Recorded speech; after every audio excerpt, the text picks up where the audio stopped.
This man believed he was dating Jennifer Aniston. Even though she's worth nearly $500 million, apparently she needed help paying for her Apple subscription services. I feel like it seems like these stories are popping up more regularly than influencer apology videos. I mean, at this point, someone needs to make some sort of version of Catfish that focuses solely on these AI relationship scams. Because in this story, we have Paul Davis, a 43-year-old man from Southampton in the UK. So I guess scammers somehow convinced Paul here that Jennifer Aniston, featured on one of the most popular shows of all time, Friends, fell in love with him. And all scammers are awful, but come on, Paul. This is the photo he received from his new lover. Well, now you're probably thinking, haven't we already seen this before? Yeah, we have, because earlier this year I covered a woman who divorced her husband and sent $850,000 to a scammer posing as Brad Pitt. These selfies of Hollywood actor Brad Pitt in the hospital looking sick might fool someone at first glance. But look more closely and something's not quite right. Now, clearly, the same type of story is playing out again, but this time the AI celebrity is Jennifer Aniston. So here's the complete rundown. Paul, who's unemployed and according to articles was already struggling with depression, he started receiving various Facebook messages from various celebrities. People like Elon Musk, Mark Zuckerberg, and then eventually Jennifer Aniston. Clearly, he's a popular guy. And realistically, we kind of have to respect Paul's choice because out of that trio, I don't blame him that he decided to talk to Jennifer Aniston. But now at first, Paul admitted to being skeptical about the whole thing. But after she sent videos saying that she loved him and even going as far as sending a picture of her driver's license, he was convinced. Because, I mean, who wouldn't be convinced when looking at this absolute masterpiece? Hey, bud, you're texting the real Jennifer Aniston. Here's my driver's license. This is how the scam begins. Because after gaining the trust, Jennifer, the AI version, started asking for gift cards because her $300 million net worth apparently could not pay for Apple gift cards. So in the end, Paul ended up sending about 200 pounds in Apple gift cards, which is nearly like $275. And he said, in quote, "I believed it and I paid." I love how nonchalant Paul is about this. But I mean, hey, at least he didn't send like $850,000 like that woman in France did. And, you know, she also divorced her husband. She divorced her husband and sent $850,000 to an AI Brad Pitt. Those guys were making it out like it was a heist compared to this situation. $275, while it's still too much money to lose to a scammer, it's not like his life isn't over because of that. But thankfully, it wasn't just like a one-message scam. These scumbags put in a lot of effort, sometimes messaging him dozens of times per day, for months at a time. They even warned him to not interact with other fake accounts, asking him to delete other chats and not to post publicly, which is also kind of hilarious to think about because, like, you have these dudes who are trying to scam him and they're like, please don't interact with the other scammers. We need the gift cards here. It's just like a bunch of dudes in Paul's DMs competing for the grand prize of some Apple gift cards. And yeah, somehow, just like the other lady's story, this somehow worked. And if you don't remember that story, here's a quick recap of the whole Brad Pitt situation, because this one, it revolves Anne, a French woman who thought Brad Pitt's mother messaged her to say that her son needed a woman in her life, because that's exactly what Brad Pitt needs of. He definitely has a lack of women as options. But Anne here was so convinced that she divorced her husband and sent almost her entire divorce settlement, roughly $850,000, to a fake Brad Pitt, who claimed that he had kidney cancer and his bank accounts were frozen by Angelina Jolie. It's hard not to laugh when you read that story because, it's so sad. I feel so bad for Anne that she went through with this.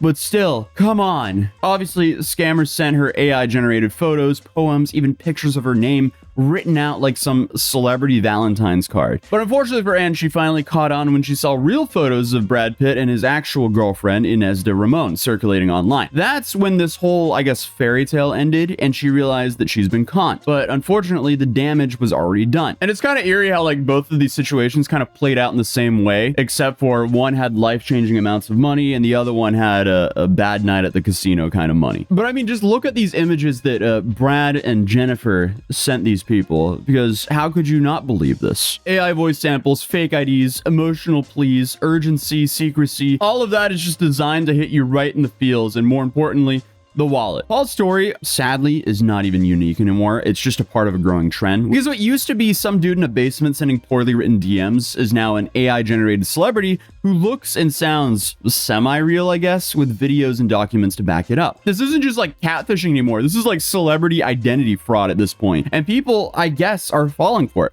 Often older, vulnerable, or lonely people. And all of these people are people who didn't grow up on the internet as it was evolving. Something that might be at least common for the younger generation, like a reverse image search, is just not common knowledge for the older generation. But obviously, this does not include the 15% of the older generation who's actually subscribed to my channel. Clearly, you guys know what's up. But unfortunately, AI tools are starting to get so good that it's going to be harder and harder to detect if it's actually AI or not. So the world is going to get pretty weird pretty soon. And I guess we're going to have to start relying on like AI detection software tools, or basic common sense that unfortunately, normally a massive A-lister celebrity isn't going to hit up a random blue-collar dude in England. I guess you can argue and say it actually happened with Lana Del Rey and whoever she just married, but that's not the norm. So clearly, there's a chance. It's just not a big one. But also, like, every message here says my love and includes literal begging for a damn Apple gift card. So I mean, like, when they didn't get a response, they then sent an AI Jennifer asking for it. I mean, this is just plain and simple preying on Paul's loneliness here. Honestly, it's kind of upsetting to see. I do wish I could show the AI clip in question, but Paul unfortunately hasn't made that public. And honestly, that adds up because the guy is probably embarrassed about this whole situation. Nothing worse than realizing that you've been scammed and how obvious to most the scam really was.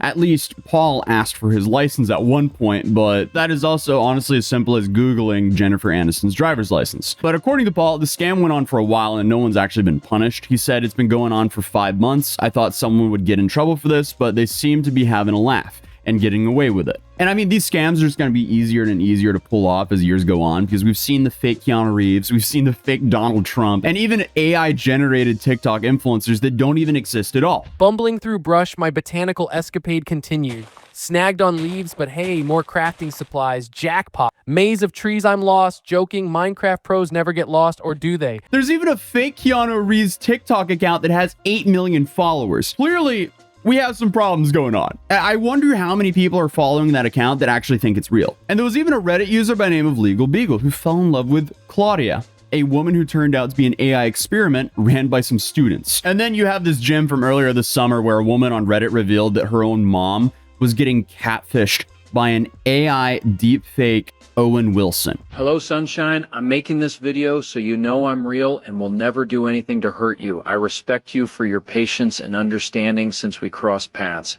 You're an amazing woman. Come on. I mean, she wasn't even just getting catfish. She was also being swept off her feet. Because apparently they met while playing Yahtzee online, which is somehow the most innocent and chaotic way to get scammed. This fake Owen started sending her weirdly robotic videos saying things like, I respect you for your patience, horoscope type stuff. At one point, he even paid her 7 quid to prove that he was real, which is kind of funny. I mean, hey, I'm the real Owen Wilson. Here's 7 Great British pounds. Have at it. That's totally proof that I'm real. And obviously, it didn't even stop there because apparently fake Owen got her a job at Warner Bros, where she could supposedly earn $5,000 a month for liking social media posts. She even got a few $10 payments on Cash App for the training. But I guess the scammer was so committed that they got a genuine realtor to call her about a house in her neighborhood. And that realtor dropped the name of someone the family knew. Someone not publicly linked to them online, which freaked everyone out. So clearly, we got some FBI level commitment over here for a Yahtzee romance scam. Scammers, if you're watching,